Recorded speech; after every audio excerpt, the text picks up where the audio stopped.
शनि मैया की जय हो। दोस्तों, आप सबके सामने एक जो है गीत लेके आई हूँ शनि माता की, और ये गीत अपने कलम से लिखी हूँ। दोस्तों, छोटी सी गीत लिखी हूँ, आप सबके सामने लेके आई हूँ, प्रस्तुत करने जा रही हूँ। आप लोग मेरी गीत को पूरा सुनना और अच्छा लगे तो कमेंट करना दोस्तों, लाइक करना और चैनल को सब्सक्राइब करना, बेल आइकन को जरूर दबाना, जो कि मेरा नया नया वीडियो अपलोड हो आप सब तक पहुँचता है। तो आइए देर न करते हुए बोलिए शनि मैया की जय। भक्तन के दर्शन माई तोहके देवही के पड़ी, भक्तन के दर्शन माई तोहके देवही के पड़ी, किया अवसानी महतरिया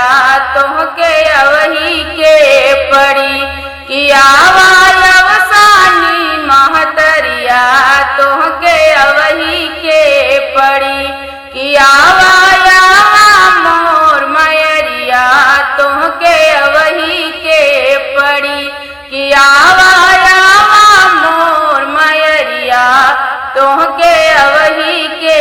पड़ी। पान के पतैया पे नेवता भेजवली,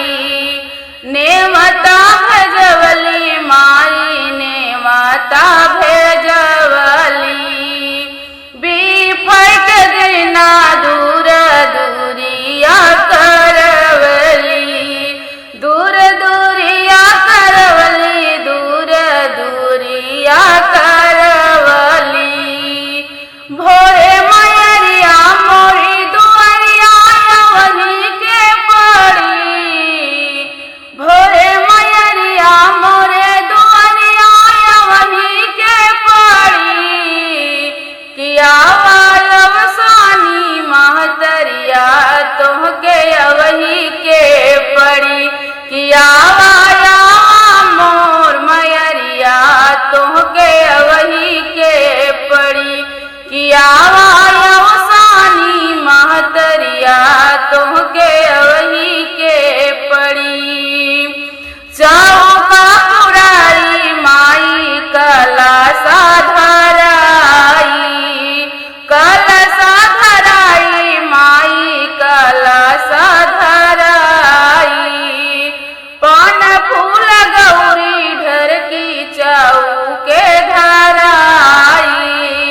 चौके चढ़ाई माई चौके चढ़ाई, मोरे अंगनवा माई असनवा लवही के पड़ी, मोरे अंगनवा माई असनवा लवही के पड़ी, किया अवसानी महतरिया तोहके अवही के पड़ी, किया अवसानी महतरिया तोहके अवही के पड़ी, किया मोर मयरिया तोहके अवही के पड़ी, किया मोर मयरिया तोहके अवही के पड़ी। लाई गुड़ चना पेड़ा भोगावा लगाई, भोगावा लगाई माई भोगावा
तुहके अवही के